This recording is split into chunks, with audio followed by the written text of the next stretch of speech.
तारिणी, आता काय तू वचन देणार आहे केदारला वटपौर्णिमेनिमित्त?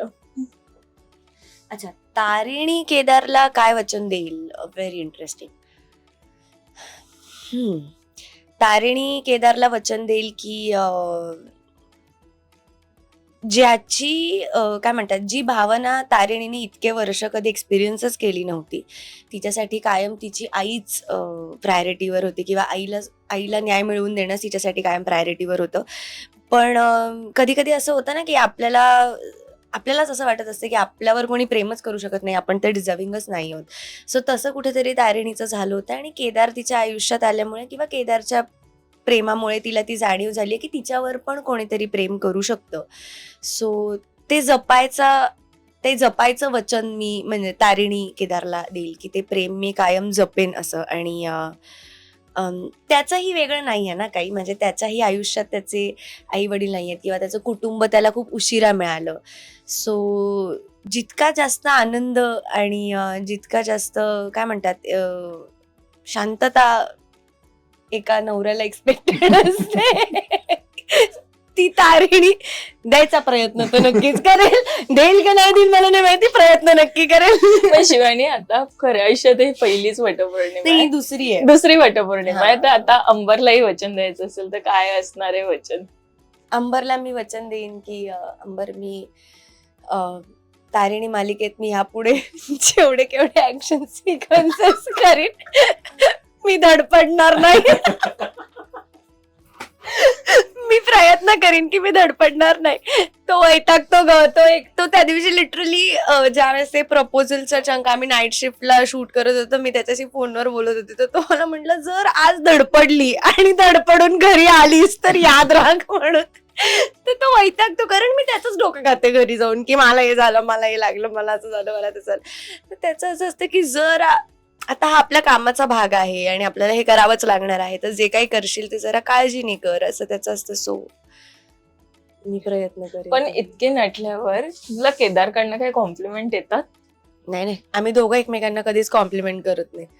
आम्ही असं की हा कलर का दिलाय, आत्ताच आम्ही बोललो मला म्हणलं असं हे आमचं होत असतं. हो, तो परवाच ऍक्च्युली सेटवर आला होता, ज्यावेळेस त्याने मला या लुक मध्ये बघितली. त्याला बेसिकली नऊवार आणि नथ घालून कुठलीही मुलगी आवडते असं म्हणणार होते मी, पण असं नाहीये. मी आवडते त्याला की हो, त्याला ते एक महाराष्ट्रीयन ट्रेडिशनल गोष्टी त्याला आवडतात. सो पण तारिणी मालिका ही घराघरात पोचलेली मालिका आणि प्रेक्षकांना फार आवडते, TRP मध्ये देखील अव्वल आहे. प्रेक्षकांना काय सांगायला आवडतं तुम्हाला? आता बोलू दे, एवढी मोठी रिस्पॉन्सिबिलिटी नको. हे बोल ना यार, दोघंही बोल. हा ठीक आहे, सुरुवात करू. तुम्ही खूप कमी वेळात तारिणी मालिकेला खूप भरभरून प्रेम दिलंय, खूप चांगला प्रतिसाद दिलाय, आणि याचं श्रेय जास्त करून आमचे जे डिरेक्टर आहेत, लेखक आहेत, पूर्ण प्रोडक्शन हाऊस जे आहे, मेकर्स जे आहेत त्यांना जातं. आम्ही फक्त त्यांच्या थ्रू आमचे क्रिएटिव्ह आहेत सुदीप सर म्हणून त्यांचे. सो त्यांना खूप श्रेय जातं या सगळ्या गोष्टींचं.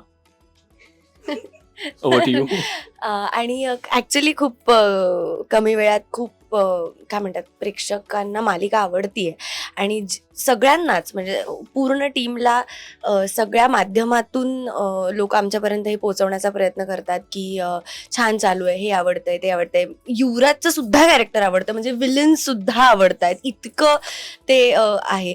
So thank you so much. आमच्यावर असंच प्रेम करत राहा आणि तुमच्या अपेक्षांवर उतरायचे प्रयत्न आम्ही कायम करत राहू. थँक्यू. पण शिवानी आणि स्वराज मधला हा बॉन्ड असाच आहे, असंच म्हणजे असंच मस्तीखोर खेळ असं म्हणतो ना आपण, की एक खूप शांत, एक खूप बडबडे, अशाच टाईपचा हा बॉन्ड आहे तुमचा? म्हणजे शांत मी आहे आणि फार बडबड नाही करते, म्हणजे ऍक्च्युली आम्ही फार असं बोलतच नाही.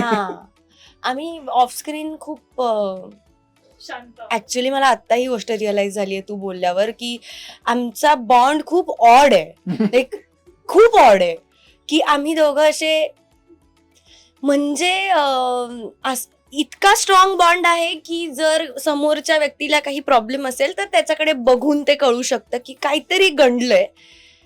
पण आम्ही तितकी स्पेसही देतो एकमेकांना की सांगावं वाटलं तर सांग, नाही वाटलं तर नको सांगूस. वा, thank you so much. Thank you. Thank you. Marathi मनोरंजन सृष्टीमधील मालिका, चित्रपट, नाटक तसेच कलाकारांबद्दलच्या नवीन अपडेट्स जाणून घेण्यासाठी नक्की सबस्क्राईब करा इट्स मज्जा मराठी या आपल्या नवीन यूट्यूब चॅनलला.